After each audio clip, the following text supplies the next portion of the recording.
The story begins not with the grand halls of a hospital filled with life, but with the echo of silence that clings to a decaying structure. The asylum, long abandoned, stands like a scar on the landscape. Its windows are shattered, not from time alone but from years of intrusion, curious teenagers, urban explorers, and the occasional thrill-seeker who dared to step inside. Yet even they never stayed long. They claimed the air inside felt heavy, pressing down on the chest like a weight that could not be shaken off.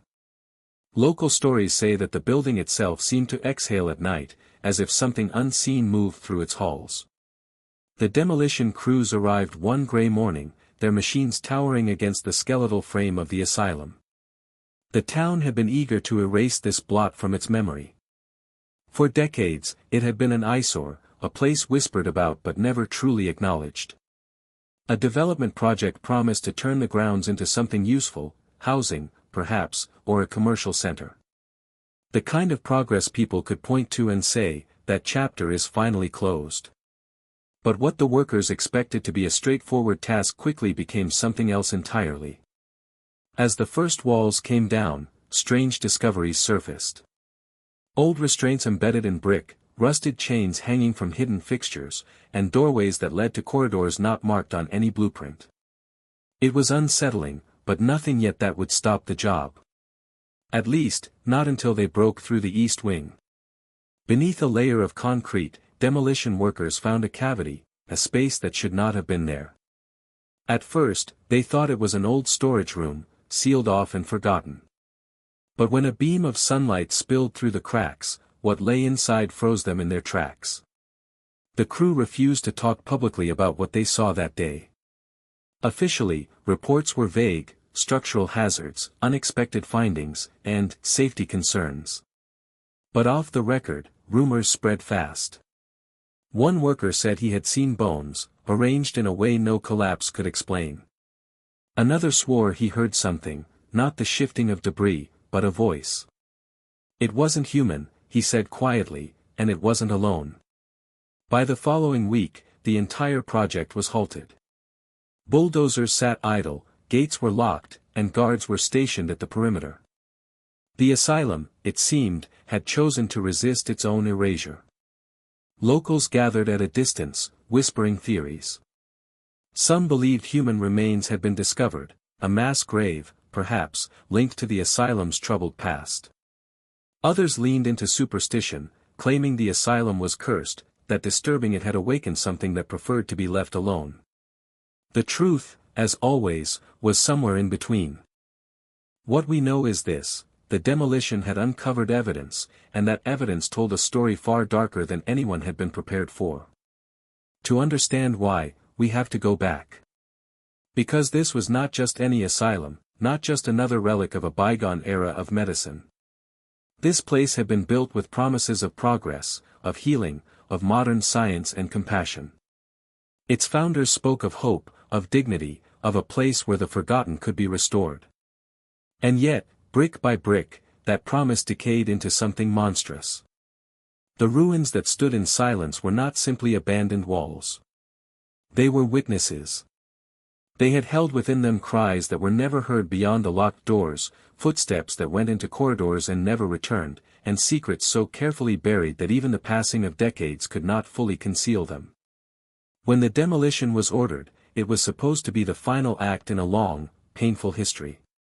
Instead, it became the beginning of a new investigation, one that would peel back layers of silence and expose what should never have been hidden. The story of the asylum is not one of ghosts in the traditional sense, though many would later call it haunted.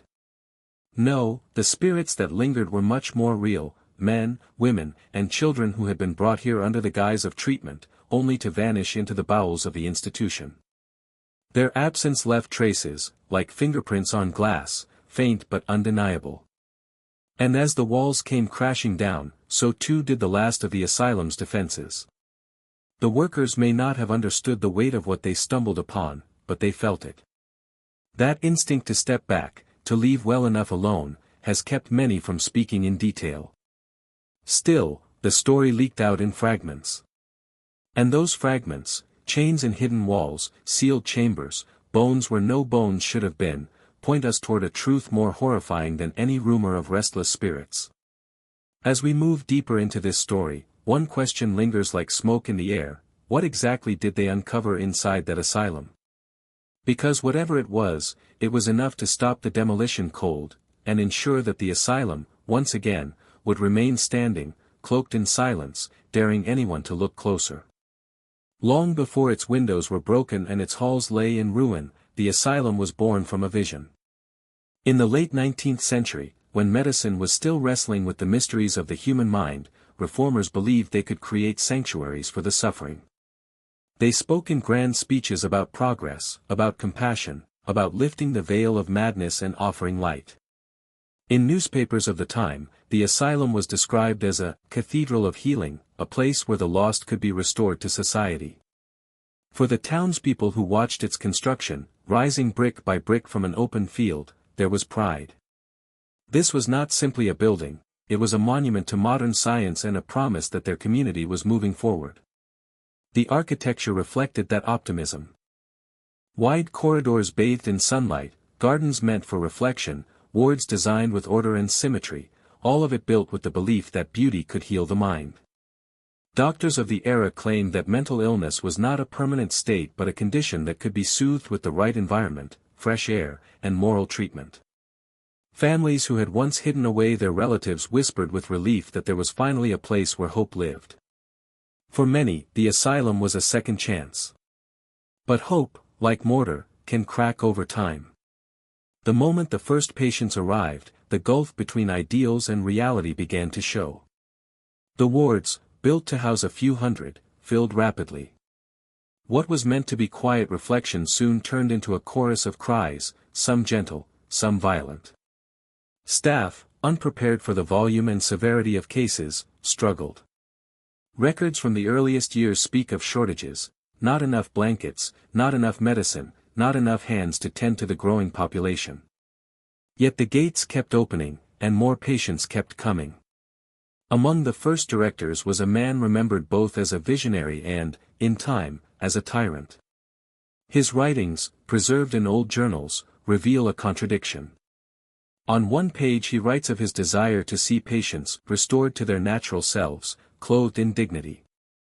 On another, he muses about restraint, about controlling disorder with firmness, about the need for discipline in a place where chaos threatens order.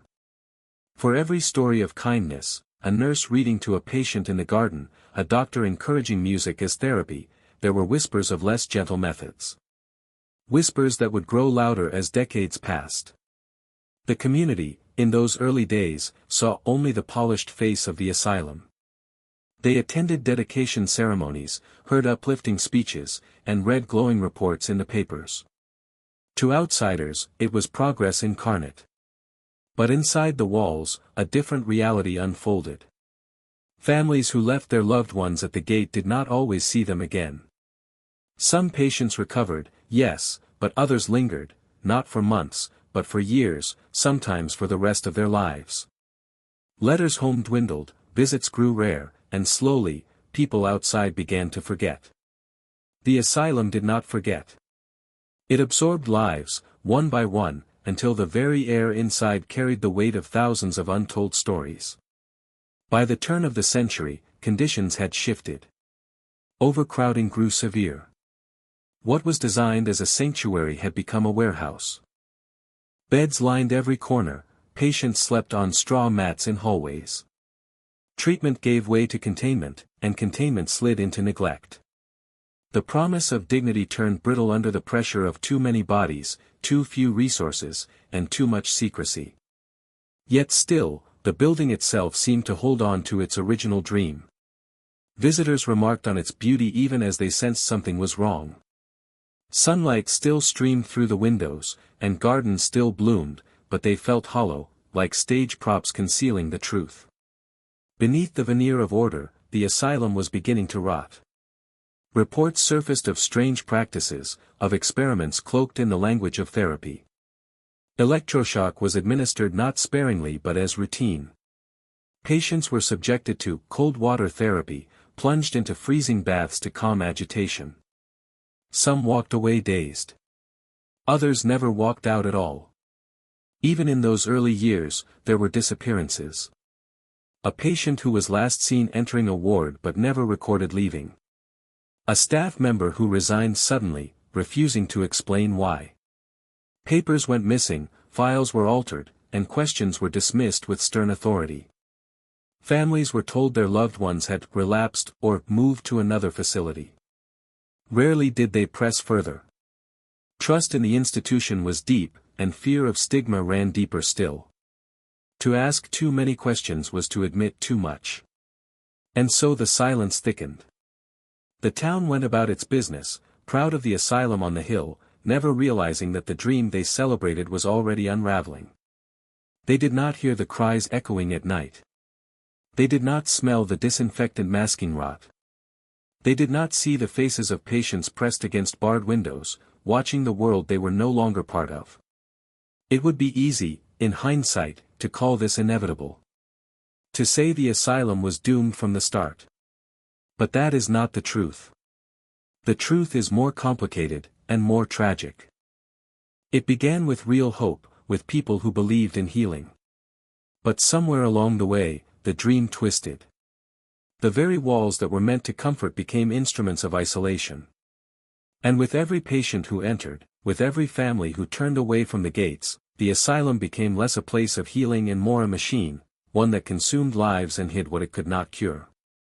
This was only the beginning. The foundation of a nightmare had been laid, brick by brick, under the guise of compassion. And though the community outside continued to celebrate its progress, those within knew a different truth. The asylum was not a cathedral of healing. It was a labyrinth of shadows, and its darkest corners had only just begun to stir. Step past the gates, through the high-arched doorway, and into the asylum as it once was. The outside world never truly saw what life inside felt like. The newspapers spoke of orderly wards and scientific treatment, but the truth was stitched into the daily rhythms of those who lived and worked here, rhythms that pulsed like a heart too heavy for its own chest. At dawn, the asylum stirred awake. Metal doors clanged open, their echoes ricocheting down long hallways. Nurses in crisp uniforms marched from ward to ward, carrying trays of medication, clipboards tucked under arms. Patients rose from narrow cots, some groggy, some unwilling, some already pacing from a night without sleep. Breakfast was served in cavernous dining halls, bowls of thin porridge ladled onto metal trays. For some, it was a moment of comfort. For others, it was just another ritual in a life stripped of choice. The asylum's population was a mixture of stories: farmers' sons who had suffered breakdowns after war, women labeled hysterical for refusing domestic expectations, children whose families could not understand their differences. Some were violent, yes, but many were not. Many were simply lost, frightened, or misunderstood. Yet once admitted, all were treated the same. They became patients. They became inmates. Their individuality dissolved into files and case numbers. During the day, patients were expected to work. Some tended gardens, their hands turning the soil under the watchful eyes of attendants. Others labored in laundry rooms where steam hissed and damp uniforms piled endlessly. Officially, it was called occupational therapy, a way to restore order through productivity. Unofficially, it was free labor that kept the asylum running. Patients stitched, scrubbed, hauled, and polished. Their work clothed the staff, cleaned the wards, and fed the boilers that kept the institution alive through winter. For a few, there were genuine moments of relief. Music therapy sessions were held in bright rooms where pianos stood waiting. Patients sang hymns, their voices fragile but human, filling the air with something resembling hope. In quieter corners, some painted or wrote, sketching memories of lives before the walls swallowed them. But these moments were rare, fragile candles in a storm. The darker currents of daily life ran deeper. Punishments were swift for those who resisted. A patient who shouted too loudly or refused to eat might find themselves strapped into a chair, arms bound tight against the wood. Isolation rooms stood waiting, small, windowless cells with nothing but a mattress on the floor. Electroshock sessions took place in sterile rooms, the air smelling faintly of disinfectant and burnt ozone. Staff notes would record outcomes clinically: agitation reduced, patient compliant. They did not record the screams, the thrashing bodies, the silence that followed when consciousness slipped away. Overcrowding made everything worse. What began as wards designed for 30 patients sometimes held more than 100. Hallways lined with cots became permanent residences. Privacy evaporated. Sanitation deteriorated.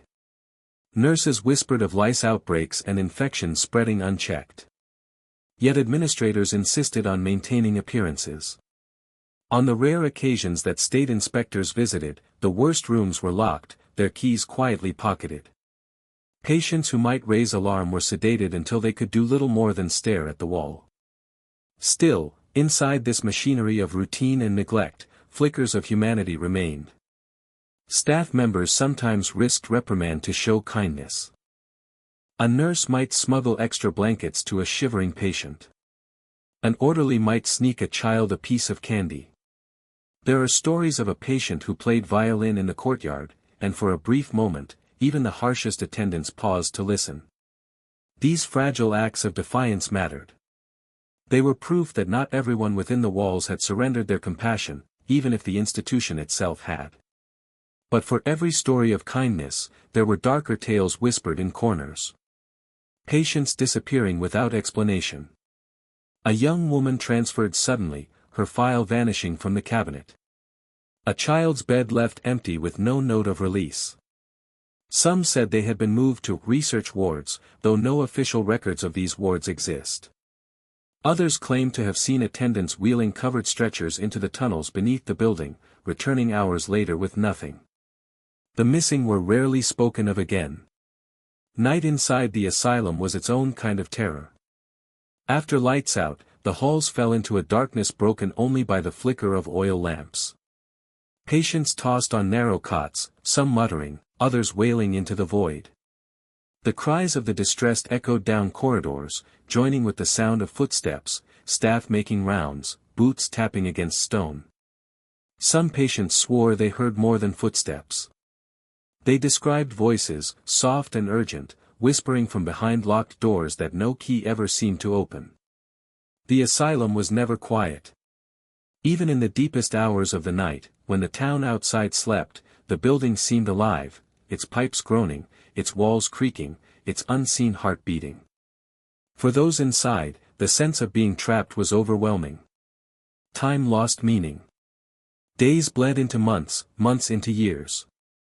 Patients who arrived young grew old within its walls, their identities reduced to numbers on intake forms. Some no longer remembered life before the asylum. Some never had the chance to know life beyond it. Those who survived long enough to be released often spoke with caution, as though their voices might still be overheard. They described the asylum as a world within a world, a place where the rules of ordinary life did not apply. Hope, they said, was a dangerous thing inside those walls. To hope too much was to invite despair when it inevitably failed. And yet, a flicker of it always remained. The daily routine of the asylum was not only about survival. It was about control. Every locked door, every scheduled meal, every punishment and reward reinforced the same message: you are no longer in charge of yourself. The building itself seemed designed to break individuality, to grind it down into compliance. Those who resisted too much vanished. Those who complied endured. And those who lingered between the two were forever caught in the asylum's shadow. From the outside, it was impossible to see any of this. Families who dropped off relatives rarely knew what their days would look like. Officials who boasted of modern medicine did not witness the nights filled with screams. And so the asylum continued its daily rhythm, hidden in plain sight, until the weight of its secrets grew too heavy to contain. Because what unfolded inside those locked doors was only part of the story.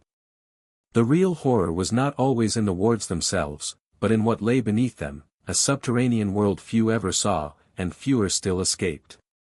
And once those tunnels are entered, the asylum's story shifts from neglect and routine into something far darker. Every great building has a foundation, but few have foundations like this. Beneath the asylum, hidden from public eyes, stretched a network of tunnels. Officially, they were described as practical necessities, a means of moving laundry, food, and supplies from one building to another without braving harsh winters. Boilers and heating systems were tucked away there, pipes running like veins through concrete arteries. To administrators, the tunnels were efficient infrastructure. To those who worked in them, they were something else entirely. The tunnels were dark even in the daytime, lit only by the occasional lamp that buzzed faintly and cast more shadow than light. Moisture dripped constantly, echoing against the walls in ways that made it hard to know where the sound came from. The air was damp, metallic, and heavy, carrying the smell of earth and rust. Orderlies who ventured below to stoke furnaces or move supplies often described the feeling of being watched. Some refused to go alone. Others carried lanterns even after electric lights had been installed, claiming the bulbs had a habit of flickering out without warning. Whispers about the tunnels circulated almost from the asylum's opening. Patients claimed to hear footsteps below their wards, long after staff had retired for the night. Attendants dismissed it as imagination, but more than one nurse admitted she had heard the same. Strange noises, scraping, knocking, faint cries, rose through the floorboards. When questions were asked, explanations were given casually, "It's just the pipes," or, "the old foundations shift at night." But the consistency of the reports left an unease that grew harder to dismiss. There were sections of the tunnels that appeared on no blueprint. Locked doors led to passageways marked only by chalk scrawls left by maintenance men decades earlier. Some areas were bricked up, their original purpose unclear. Workers whispered that those areas were sealed intentionally, not by accident, and that the walls concealed more than dust. Rumors of secret experiments began to take shape in these underground passages. Official records make no mention of them, of course, but survivor testimonies and fragments of lost documents hint otherwise. Patients taken below the wards for advanced treatments were sometimes never seen again. Others returned, dazed and broken, unable to describe what had been done to them. One former patient, decades later, claimed she was strapped to a table in a room with humming machinery, the sound filling her ears until she could not think. Another spoke of injections that left him unable to move, conscious but paralyzed, while doctors scribbled notes nearby. Whether these testimonies were accurate or distorted by trauma, one thing is clear: the tunnels became a place of fear. Even staff avoided them unless ordered. And yet, some were drawn to explore. Urban legends grew around the idea of hidden chambers where doctors pushed the boundaries of ethics, cloaked in the protection of secrecy. Patients who resisted too strongly in the wards were said to be taken downstairs. For many, that phrase alone was enough to quiet rebellion. There are stories, whispered among older staff long after the asylum closed, of mass burials carried out in those subterranean corridors. Patients who died unexpectedly, whether from neglect, abuse, or experiment, were allegedly wheeled down to the tunnels rather than taken to official cemeteries. The asylum's own records of patient deaths are suspiciously incomplete. In some years, numbers vanish entirely, as if dozens of lives were erased with the stroke of a pen. When demolition crews broke through one of the sealed passageways a century later, the rumors seemed less like stories and more like warnings. The tunnels also held a psychological power. Those who worked down there described an uncanny sense of distortion, as though the halls stretched longer than they should, or as if voices carried in directions that made no sense. More than one orderly swore he saw movement in the shadows, figures that dissolved when confronted. A visiting inspector in the 1920s noted in his private journal, never published officially, that "the tunnels inspire in me a dread I cannot name. I would not send a man below without good reason." Patients, of course, were never supposed to know about these spaces. Yet many did. Whispers traveled faster than administrators could contain them. Stories spread of rooms where screams were smothered by thick walls, of procedures too shameful to conduct in the daylight wards. The tunnels, in their imaginations, became a place where the worst possibilities could be real. Whether or not all of those stories were true, the effect was the same. The tunnels became a myth within the asylum, a ghost story that was not entirely imaginary. What makes the tunnels so chilling is not only what may have happened in them, but how thoroughly they were hidden. To the community outside, the asylum was a respectable institution. To patients inside, it was a place of suffering. But the tunnels were where the facade dropped completely. Down there, no one was meant to see. No one was meant to hear. And those who did were not meant to tell. When the asylum eventually closed, the tunnels remained sealed, swallowed by neglect. Urban explorers who snuck into the ruins after its abandonment often searched for entrances. Some found them, rusted doors leading down into blackness, staircases crumbling from disuse. Those who ventured too far came back shaken. A few described seeing graffiti on the walls that couldn't have been made by vandals, old and faded, scrawled in languages no one could quite identify. Others claimed to hear faint sobbing in the distance, though no one else was there. One explorer, decades later, wrote in his journal that he had found a bricked-up archway in the far corner of a tunnel. The bricks were different from the rest, hastily mortared. Chiseling away, he uncovered bones embedded in the wall itself, small bones, child-sized. He fled before he could dig further. His story was never verified, but it was enough to ignite local fears all over again. The tunnels beneath the asylum were never just infrastructure. They were the institution's shadow, the part of itself it could not reveal, the part it hid under layers of concrete and silence. And when demolition workers, more than a century later, began to tear into those foundations, they disturbed not just stone and soil but the carefully buried history of human lives. Because if the wards above ground were a place of visible suffering, the tunnels below were where the asylum's deepest secrets were buried. And as we will see, some people tried to bring those secrets to light. They paid the price for it.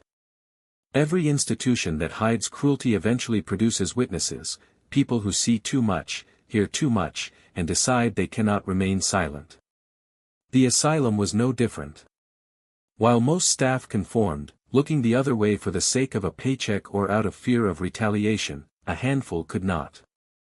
They left behind letters, testimonies, and fragments of diaries that paint a haunting portrait of what happened behind locked doors. One of the earliest voices came from a nurse named Margaret Hale. She arrived at the asylum in 1894, young and hopeful, believing she was entering a profession of healing. Within months, she began to notice what she described as systematic cruelty. Patients strapped into restraints for days, not hours. Children locked in isolation for infractions as small as refusing to eat. When Margaret complained to her superiors, she was warned to stop asking questions. Still, she kept a journal. In one chilling entry, she wrote, "They say these patients are dangerous. Yet it is the staff I fear. I cannot tell if I am complicit by silence or damned if I speak." Her fears were justified. When her diary excerpts eventually reached a local newspaper, Margaret was quietly dismissed. The asylum publicly declared her unstable and accused her of hysteria. The same stigma they used to control patients, they now turned against one of their own. Margaret disappeared from public record after 1897. Whether she left the city, or whether something darker happened to her, remains a mystery. But Margaret was not alone. Decades later, in the 1930s, an orderly named Thomas Keller attempted to raise alarms. Keller was a war veteran, hired for his discipline and strength. But what he witnessed disturbed him more than anything he had seen in battle. He wrote letters to the state board describing what he called experiments under the guise of therapy. According to his account, certain patients were taken at night to the lower levels, returned days later unable to speak or recognize their own names. Keller alleged that electric shocks were administered not for treatment, but for punishment, often until patients lost consciousness. The response to his complaints was swift. Keller was summoned by administrators, interrogated, and threatened with dismissal. When he continued to press, he was accused of theft, a charge never proven, but enough to discredit him. He lost his job and soon after vanished from the city. Some believe he was silenced permanently. His family claimed they never heard from him again. Patterns like this repeated across the asylum's history. Those who spoke up were labeled unstable, disloyal, or criminal. The asylum wielded its authority like a shield, protecting itself from scrutiny. And for decades, it worked. The public saw whistleblowers not as heroes but as outcasts, their credibility shattered. Perhaps the most haunting testimony came not from staff but from a patient herself, a woman named Eliza, admitted in 1912. Eliza was a schoolteacher who reportedly suffered a nervous breakdown after the death of her child. In her letters, smuggled out by sympathetic attendants, she described conditions that bordered on torture. She claimed to have seen other patients dragged into the tunnels, some never returning. She described staff who forced her to take experimental medications that left her unable to move for hours. One of her letters reads, "I do not think they mean to cure us. We are subjects, not patients. They write notes as if we are specimens. I fear the day I am taken below, for I do not believe I will come back." Eliza's letters were eventually compiled by her sister after the asylum's closure, decades later. By then, Eliza herself had long since vanished from records. The official explanation lists her as discharged. But there is no date, no forwarding address, no sign she ever left those walls alive. These voices, Margaret, Keller, Eliza, reveal a pattern of silence enforced by fear. What is perhaps most disturbing is how effective the asylum was at suppressing truth. Administrators had powerful allies in local government, eager to preserve the institution's reputation. Newspapers that tried to publish damning accounts found themselves threatened with lawsuits. Families of patients were often too ashamed to fight back, fearful that exposure would only worsen their loved ones' treatment. Still, whispers spread. Local townsfolk knew enough to fear the building. They heard rumors of staff who quit suddenly, of patients who were buried in unmarked graves rather than released to their families. Some townspeople even reported seeing smoke rising from chimneys at odd hours, far too late for ordinary use. They wondered if the fires were destroying more than laundry. By the 1950s, the asylum was under growing scrutiny. Whistleblowers had failed individually, but their voices left behind fragments that, pieced together, began to form a pattern. Investigators from outside the state began asking questions. Journalists sniffed around, though access to the building was restricted. Files were lost in suspicious fires, documents vanished from archives. But the very effort to conceal suggested there was something worth hiding. And yet, even as the truth threatened to emerge, those who dared to speak often met grim ends. In 1956, a young reporter named David Morse pursued a story about patient mistreatment. He claimed to have interviewed former staff who spoke of hidden deaths in the tunnels. Before his article could be published, Morse was found dead in his apartment. The official ruling, suicide. But colleagues insisted he had shown no signs of despair. His notes vanished, never recovered. History often remembers the asylum as a place of madness contained. But the voices of whistleblowers tell a different story, madness not in the patients, but in the system itself. These were individuals who tried, against overwhelming odds, to shed light on darkness. Their reward was exile, ruin, or worse. And yet, their words endured. Journals tucked into attics, letters preserved by families, articles half-written but never printed, together, they create a chorus of warning. A reminder that beneath the official narrative of treatment lay a machinery of cruelty, one protected by silence. The tunnels may have been where the asylum buried its physical secrets. But the lives of whistleblowers show how it buried its human ones, silencing those who tried to speak, ensuring that truth remained entombed as deeply as the bones beneath the concrete. But silence cannot last forever. Decades later, fragments of these stories would resurface. And when demolition finally unearthed what lay beneath, the voices long buried began to speak again, through evidence no one could ignore.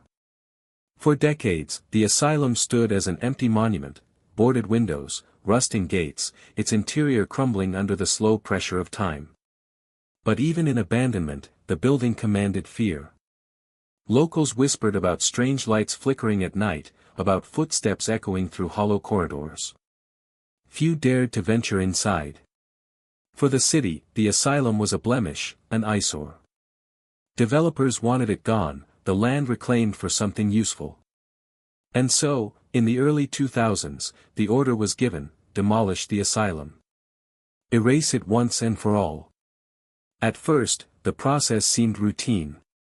Crews arrived with heavy machinery, bulldozers and excavators rumbling across cracked pavement. They wore hard hats and reflective vests, their banter casual, even dismissive. To them, this was just another derelict property. The stories of cruelty and madness were nothing more than local ghost tales. But soon, the asylum began to resist.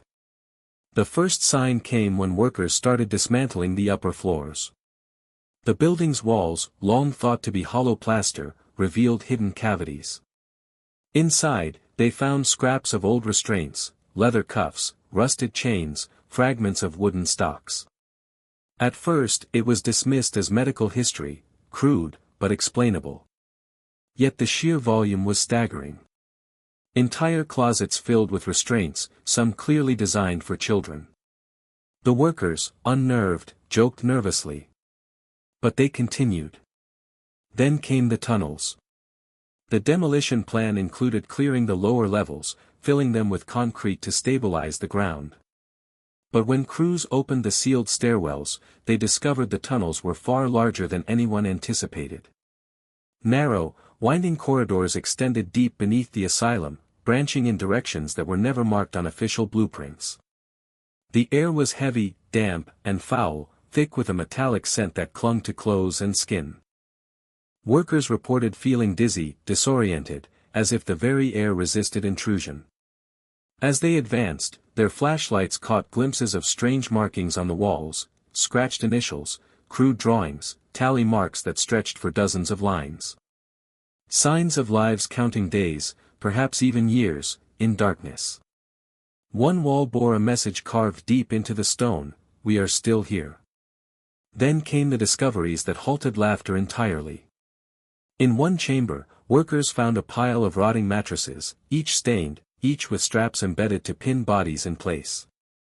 In another, they found rows of rusted tables, restraints fixed to their frames, wires dangling from the ceiling. Someone had tried to remove evidence long ago, but fragments remained: broken syringes, empty glass vials, and crude electrical equipment.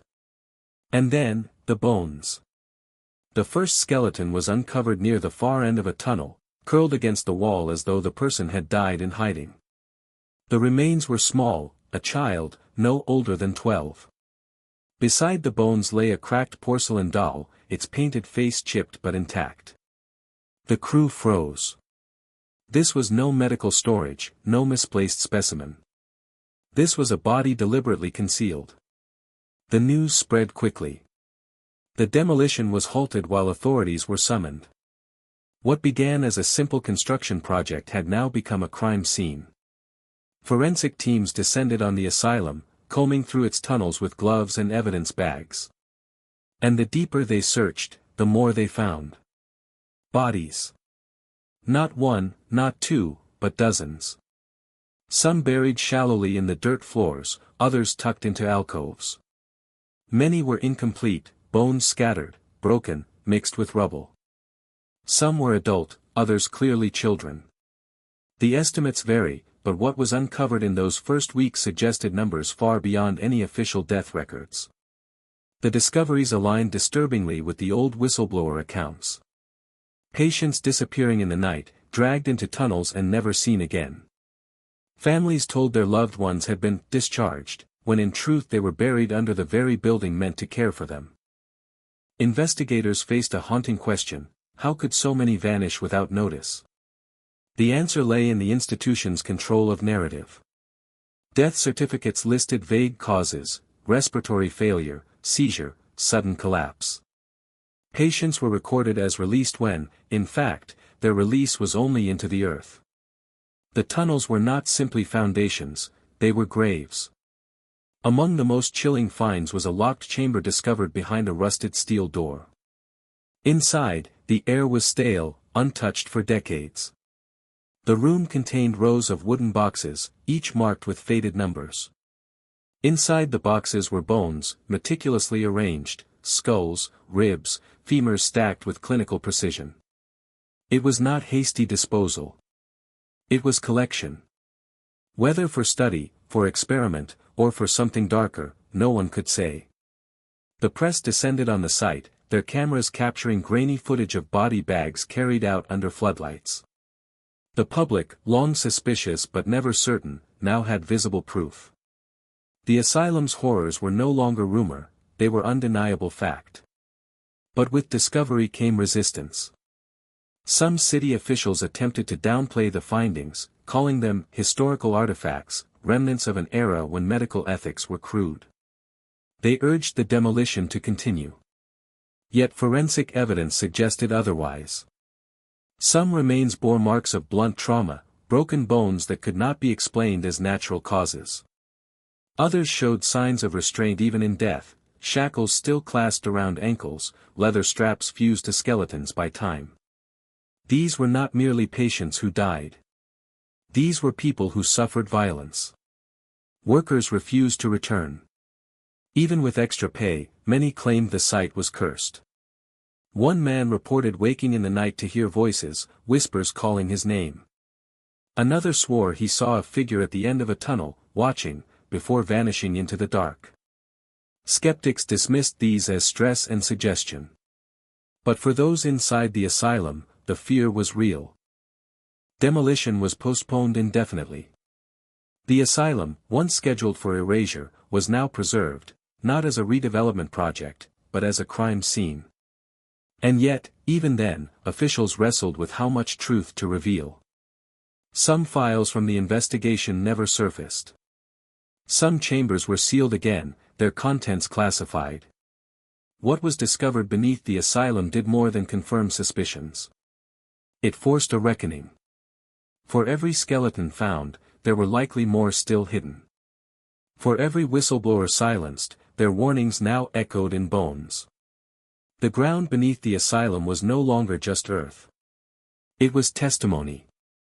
And as the tunnels yielded their secrets, one question lingered, heavier than all the rest: if these atrocities had remained hidden for over a century, how many more secrets lay beneath, still waiting to be uncovered?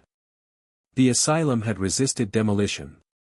Not because of structural strength, but because the past refused to be buried. The bones beneath the asylum should have ended the story. They should have marked the moment when truth finally surfaced, undeniable and unchallenged. But instead, what followed revealed something far more unsettling. The discovery did not close the book, it opened another. One not about the patients or the staff, but about the people in power who had spent decades making sure these horrors stayed hidden. From the very beginning, the asylum operated under the protection of political allies. Early records show that its funding came directly from state budgets, with generous contracts handed to construction firms tied to influential families. Politicians boasted of the asylum as a symbol of progress, proof that the state cared for its vulnerable citizens.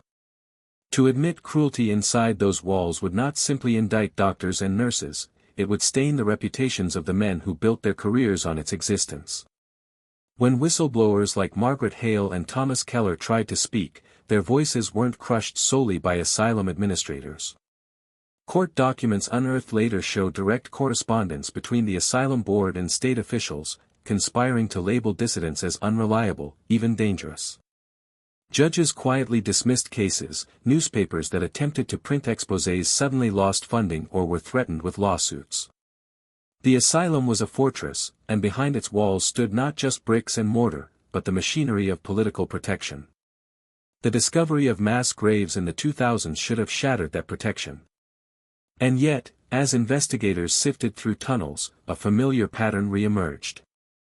Files vanished. Photographs went missing. Reports written by forensic pathologists were suddenly classified. Families who demanded answers were told the same rehearsed line: "We are still investigating." Weeks turned into months, then years. The public's outrage, so fierce at first, began to dissipate under the weight of bureaucratic delay. Some of the most chilling details never made it to newspapers. Investigators later admitted off record that several bodies showed clear evidence of experimentation: drill holes in skulls, surgical incisions that were never stitched, teeth removed in precise patterns. These were not signs of medical treatment. They were evidence of trials, of tests. But those reports disappeared into sealed archives. Why? Because exposing the truth risked unraveling more than one institution. If patients had been experimented on, who had approved the funding? Where had the equipment come from? Whose signatures were on the budgets that supplied drugs and machinery? Every line traced upward, toward officials who built their careers on the asylum's image as a place of mercy. To reveal the truth was to expose complicity stretching back generations. And so, silence once again became the weapon of choice. Journalists who persisted found themselves obstructed at every turn. One investigative reporter described arriving at the archives to discover the asylum's files had been accidentally destroyed in a warehouse fire. Another discovered her sources among city officials had suddenly recanted, terrified after anonymous threats. One received a phone call late at night, a distorted voice whispering, "Leave the dead where they lie." Even within the police force, division was clear. Younger officers, horrified by what they'd seen in the tunnels, pushed for transparency. But their superiors urged caution, warning them to think of their careers. One officer confided anonymously that he had been instructed to label certain findings as inconclusive, despite knowing the evidence was clear. The message was simple: protect the institution, no matter the cost. This was not unprecedented. Across the 20th century, similar scandals in other institutions, orphanages, reform schools, hospitals, had been smothered by the same tactics: delayed reports, missing files, character assassinations. The asylum was not an anomaly. It was part of a system built on maintaining power, preserving reputation, and ensuring the suffering of the powerless remained buried. Perhaps the most haunting revelation came from a retired state legislator, who near the end of his life gave a private interview to a historian. His words were never published officially, but fragments survive in notes. He admitted that, during his tenure in the 1950s, rumors about the asylum had reached the highest offices. He described late-night meetings where officials debated whether to investigate or suppress. His account was chilling: "We knew there were deaths. We knew things were not right. But the fear was never for the patients. The fear was of exposure. Careers, reputations, elections, those were the lives we were protecting." The asylum's secrets were not just medical, they were political currency. Families of the city's elite often had relatives quietly admitted there, their names scrubbed from public records. To expose abuse would have risked revealing those hidden connections, those scandals waiting to erupt. And so silence was purchased with silence, decade after decade. When demolition uncovered bones, it was not just the dead who returned to haunt the living. It was the specter of complicity. The asylum's ruins became a mirror, reflecting not just the cruelty of doctors, but the cowardice of leaders who allowed it to continue. Yet even then, some fragments slipped through the cracks of censorship. Independent researchers published papers comparing the asylum's practices to unethical medical experiments conducted elsewhere in the country. Families of victims filed lawsuits, their testimonies painting vivid, painful portraits of loved ones lost. Activists began to call for the site to be preserved not as a development project, but as a memorial. Their voices clashed against developers and officials, who insisted on moving forward, on healing by forgetting. But how do you heal when the wound is still festering beneath the surface? For every truth that emerged, more questions lingered. Who ordered the tunnels sealed? Why were death records falsified? How many officials signed the papers that made suffering possible? None of those answers ever fully came. Instead, they dissolved into a fog of bureaucracy, a deliberate smothering of history. And that is perhaps the greatest horror of all. Not just what the asylum did, but how easily powerful hands erased it, turning screams into silence, evidence into ash. The cover-up was not an accident, it was a design. A reminder that darkness does not thrive only in basements and tunnels, but in offices and boardrooms, in signatures and seals, in the quiet agreements of men who value power more than truth. The Asylum story is not only about madness and cruelty. It is about a shadow network that ensured the dead remained hidden, and the living remained afraid to ask questions. A system where the victims' voices were buried twice, once in life, once in history.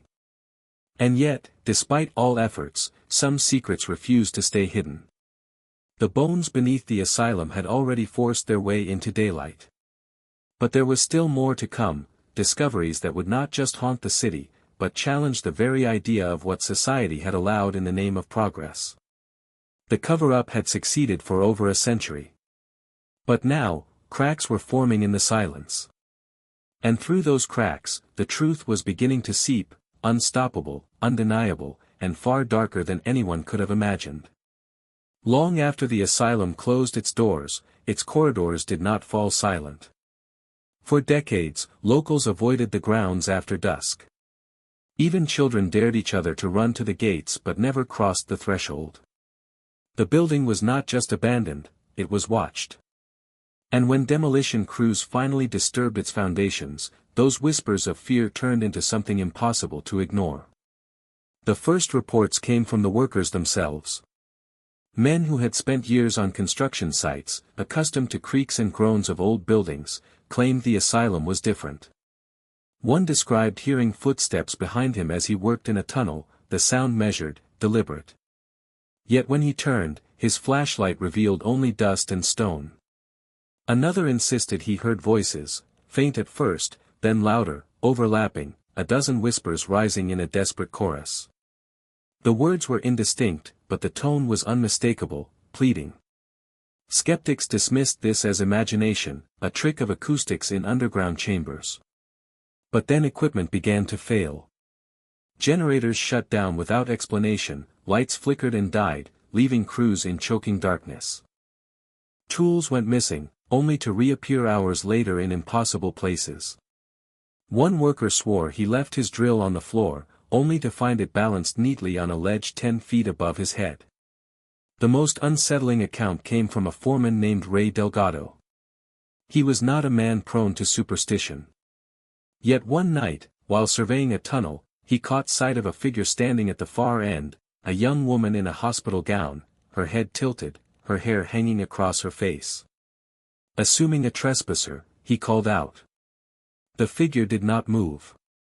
Ray advanced cautiously, but as his light reached the far wall, the corridor was empty. The ground was unbroken dust, no footprints, no sign anyone had been there. Ray quit the job the next morning and never returned. Paranormal investigators soon descended, eager to explore the asylum's new notoriety. Teams armed with cameras, recorders, and thermal scanners documented anomalies that defied explanation. EVPs, electronic voice phenomena, captured chilling fragments, "Help me. Don't leave," and one that whispered a worker's own name. Cold spots registered in sealed rooms, sudden drops of 10 or 15 degrees despite no airflow. Thermal cameras revealed outlines, human shapes standing where no one stood. One particularly infamous recording came from the chamber where the first child's skeleton was discovered. A microphone left overnight picked up the faint sound of crying. Not the wail of an adult, but the soft, uneven sobs of a child. Experts tried to debunk it, citing interference, distant traffic, even rodents. But those who heard the tape knew the truth. It was the sound of someone left behind. Locals, too, had their stories. Residents living near the asylum swore that on quiet nights, they could hear screams carried on the wind. Drivers claimed to see figures crossing the road near the gates, vanishing before headlights reached them. One police officer responding to a trespassing report described hearing a woman singing softly in the courtyard, a lullaby, off-key, echoing against the walls. Yet no one was there. Perhaps the most disturbing testimonies came from family members of former patients. Some claimed that, upon visiting the site, they felt overwhelming sensations of grief, even nausea, as if the earth itself rejected them. One woman fainted after claiming she saw her late brother, admitted to the asylum in 1946, standing in a window of the collapsed East Wing, staring down at her. He had died decades earlier, his body never returned. Skeptics argue these experiences were the product of suggestion. The asylum's reputation primed minds for fear. Shadows became figures, drafts became whispers. Yet what made the accounts so compelling was their consistency. Workers, investigators, and locals, people with no connection to each other, reported the same phenomena. Always footsteps. Always voices. Always figures glimpsed but never captured. Psychologists who studied the accounts proposed an unsettling theory: the asylum itself, soaked in decades of suffering, had become a kind of echo chamber. Trauma leaves residue, not just in memory but in place. The walls absorbed screams, the floors bore witness to pain, the tunnels carried despair. Whether one called it supernatural or psychological, the result was the same: the dead were not gone. They lingered. One investigator described it best: you walk through those halls and it's not quiet. It's full. Full of everything that happened there. Every cry, every secret.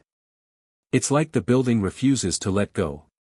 Even official investigators, reluctant to entertain the paranormal, privately admitted to unease. One forensic worker claimed that while cataloging remains, he felt a hand grip his shoulder. He turned to find himself alone. Another admitted she avoided certain tunnels entirely, convinced she would not return if she entered them. Stories like these only added to the asylum's legend. It was no longer just a historical crime scene, it was a haunted wound, open and festering. Paranormal documentaries flocked to the site, each capturing flickers of movement, unexplained sounds, sudden malfunctions. Some of it could be staged, yes. But not all of it.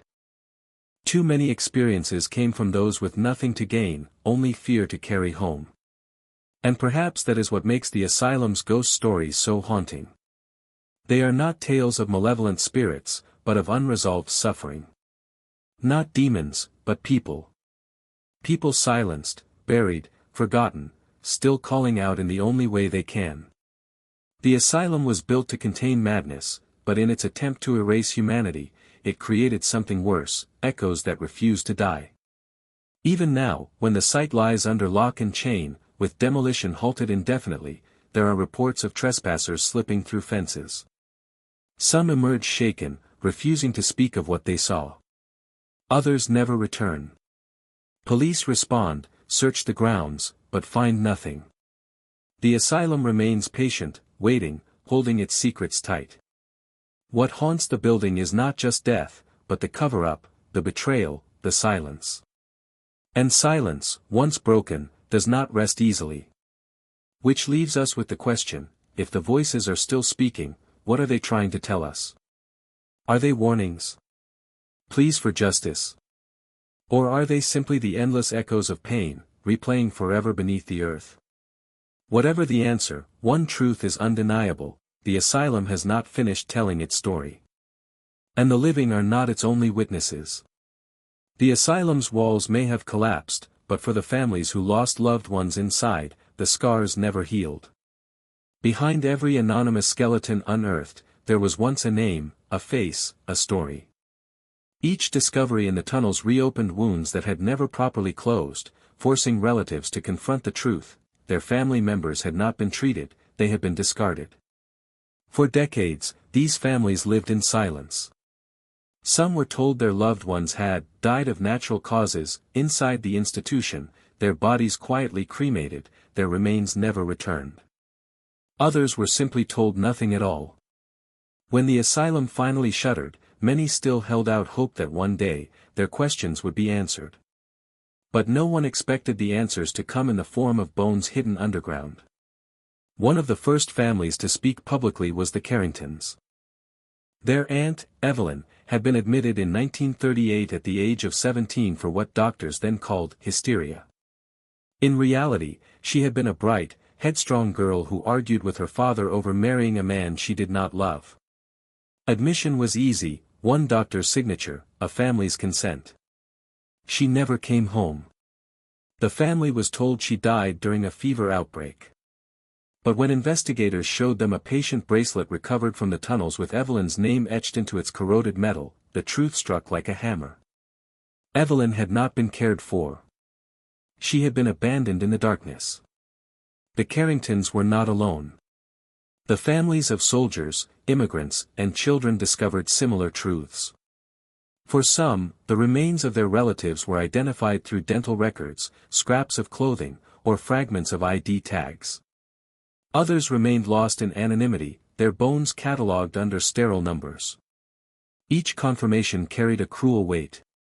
Closure, yes, but closure bound to horror. One woman, Margaret Holloway, remembered visiting her brother William in the asylum as a child. He had been committed at the age of 10 for epileptic seizures, a condition misunderstood at the time. She recalled him clutching a toy soldier as guards led him away.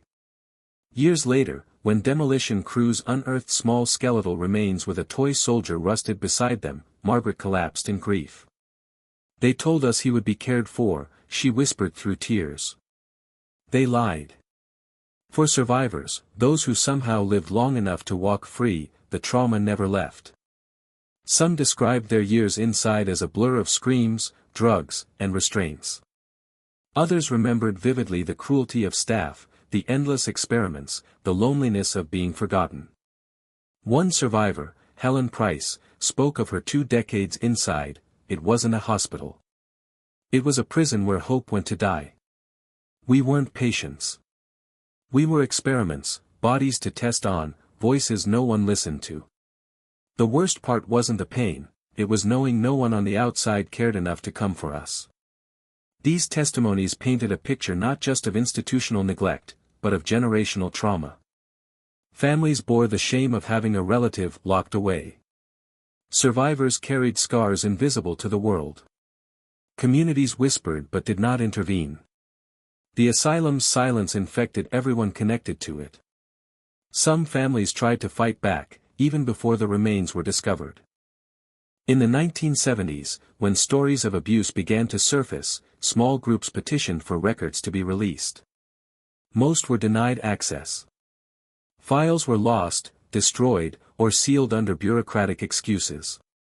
Only after the tunnels were exposed did those long-buried documents begin to surface. They revealed what families had always suspected, that their loved ones had not been sick enough to warrant confinement, that they had been subjected to untested drugs, cruel therapies, and in many cases, deliberate starvation. The grief was compounded by guilt. Parents regretted signing forms. Siblings regretted staying silent. Children regretted not asking harder questions. Yet blame was never simple. Families had been manipulated by doctors who wielded fear and false authority. Society had stigmatized difference to the point where institutionalization seemed like the only option. The asylum thrived not just on cruelty, but on the silence of a world too willing to look away. When vigils were finally held on the grounds after the discoveries, hundreds gathered. Survivors and relatives held candles, reciting the names of those identified. But for every name read aloud, dozens remained unknown. Rows of crosses, each marked only with a number, stood in grim testament to the countless who could not be named. A survivor described it as a cemetery built on top of a crime scene. These vigils became moments of collective mourning, and of reckoning. The public, once eager to dismiss stories of cruelty as exaggeration, could no longer deny the evidence. The bones beneath the asylum were not just relics of the past. They were accusations, pointed at generations of officials, doctors, and politicians who allowed the suffering to continue. The families demanded justice, but justice proved elusive. Many of the doctors were long dead. Records were incomplete.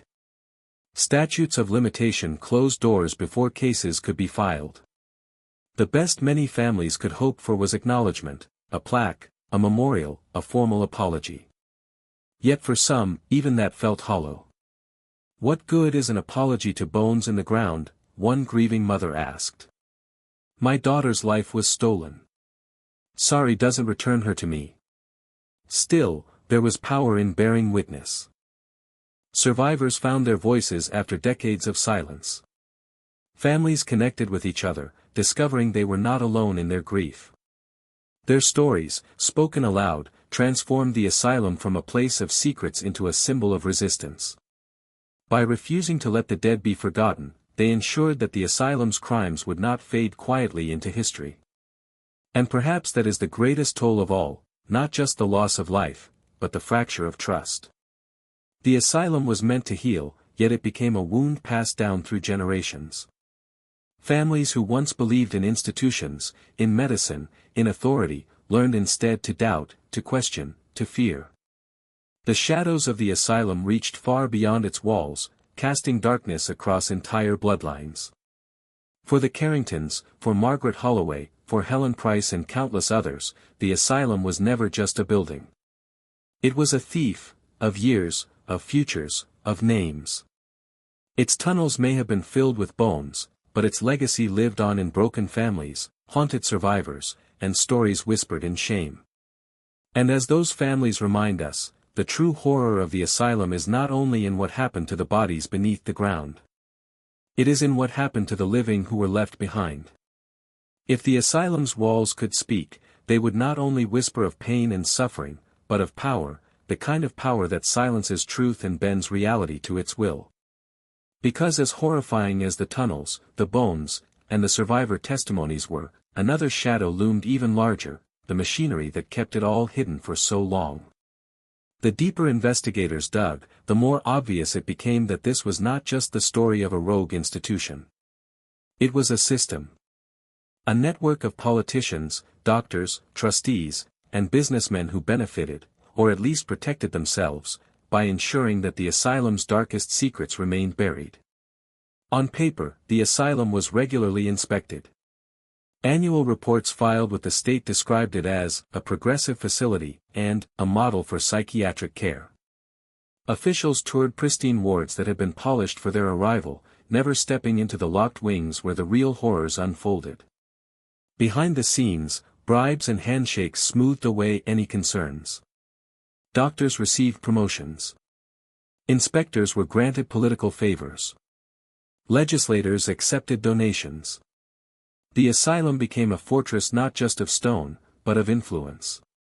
When early whistleblowers tried to sound the alarm, they were silenced.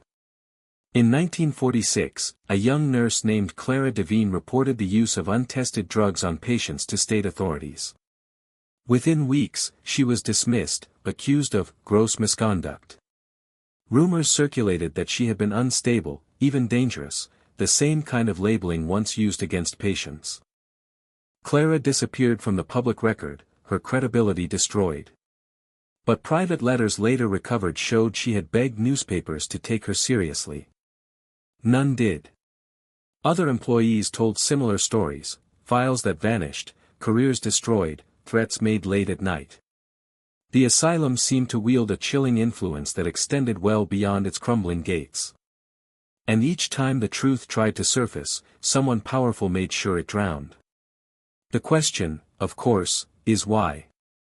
Why protect a place so vile? The answer, as with many tragedies, lay in money and reputation. The asylum was not just a hospital, it was an economic engine. It received federal funding, state grants, and private donations. To admit corruption, abuse, or negligence would have risked the flow of money, and, more importantly, the careers of those who depended on it. For politicians, it was easier to let the forgotten remain forgotten than to admit complicity. But there was another layer, more sinister still. Documents hinted at covert experiments carried out with government approval during wartime. Patients had been subjects for drug trials, shock therapy experiments, and even early behavioral control programs. If these connections were proven, they would not just tarnish the asylum, they would implicate national agencies. That possibility alone was enough to explain why files were shredded, why witnesses were intimidated, and why the asylum was left to rot quietly rather than exposed in scandal. The cover-up continued even after the asylum closed. When journalists in the 1980s sought access to archives, they were told the records had been lost in a fire. Yet fragments of those files, found decades later, revealed that much had simply been locked away in state vaults. Some bore classification stamps more fitting for military intelligence than for a medical institution. It raised the chilling possibility that the asylum had been a convenient testing ground, its patients seen as expendable subjects whose disappearances would go unnoticed. When the demolition halted and the tunnels were revealed, the cover-up machinery jolted into action once more. Within days, politicians dismissed the findings as misinterpreted artifacts.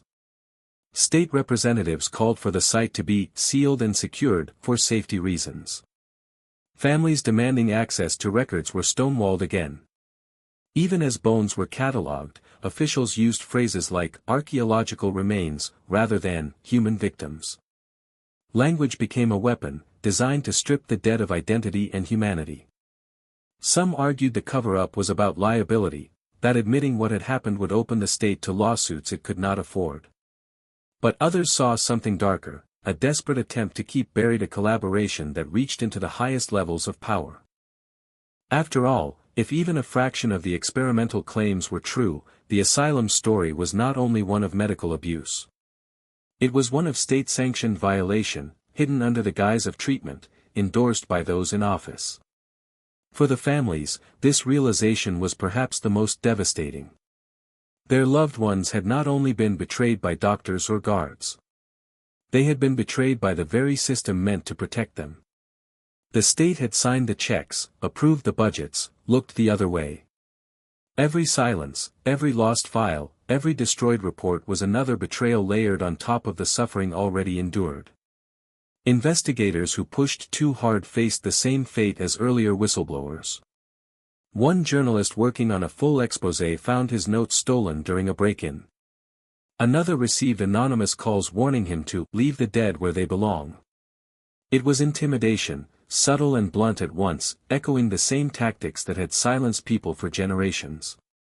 And so the asylum remained, not just as ruins of stone and mortar, but as a monument to complicity.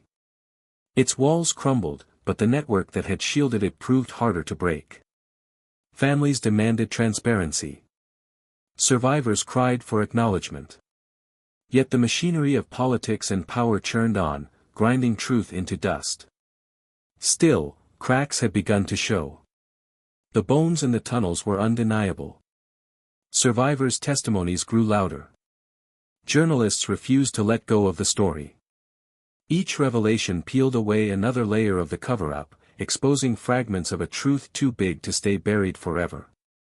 And yet, even as those truths emerged, one question haunted every investigator: how deep did the cover-up really go? Were we looking at a local scandal, or at the faint outlines of something national, something larger, something that extended far beyond the walls of one asylum? The answer to that question may never fully be known. But as one former investigator put it, staring at a pile of classified files he was never permitted to publish, the asylum was never just a hospital. It was a mirror. If you want to know what society is capable of when no one is watching, look into that mirror. You may not like what you see. The asylum still stands. Its roof sagging, its windows hollow, its walls stained with mold and memory. The machines that once tried to tear it down rest silent, rusted on the grounds like abandoned sentinels. Guards patrol the perimeter now, not to protect the building, but to keep curious souls away. Yet even from the outside, people say you can feel it, a weight in the air, an echo of something that refuses to die. Children who bike past in the evening swear they hear faint screams carried on the wind. Night watchmen admit they refuse to patrol alone, claiming shadows move just out of sight. And the demolition workers who first uncovered the tunnels. Many left their jobs altogether, shaken not only by what they saw, but by what they felt. One of them told a reporter, "It was like the building didn't want to go. Like it was fighting us." But the true haunting of the asylum is not found in ghost stories or flickering lights. It is found in the lives forever altered by its existence.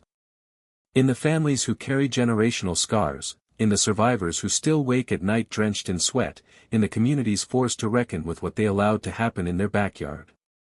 The building is haunted, yes, but by memory, by history, by truth. Each discovery on the grounds, a bone fragment, a patient bracelet, a rusted restraint, is more than an artifact. It is a voice, rising from the soil, refusing to be silenced again. These remnants demand acknowledgement. They demand that we confront the darkest parts of ourselves, the parts capable of cruelty when cloaked in authority, the parts willing to look away when silence feels easier. Memorials now dot the grounds, small plaques and crosses placed by families who were finally able to reclaim some sliver of their past. But even these memorials feel incomplete, dwarfed by the enormity of the crimes. The asylum resists closure, as though reminding us that true reconciliation requires more than stone markers. It requires remembering, telling, refusing to let time wash away the truth. In recent years, filmmakers, writers, and researchers have flocked to the site, eager to capture its story. Some seek to sensationalize, focusing on the paranormal.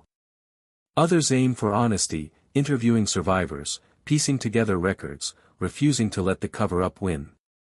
But in every telling, the asylum's presence grows stronger, becoming less a ruin and more a symbol, of unchecked power, of forgotten lives, of history's shadow stretching into the present. And perhaps that is the legacy that frightens us most. Not the idea of spirits lingering in the halls, but the realization that what happened here was not supernatural at all. It was human. It was ordinary people, doctors, guards, politicians, neighbors, who allowed cruelty to flourish. It was a society that deemed some lives unworthy and locked them away, never to be seen again.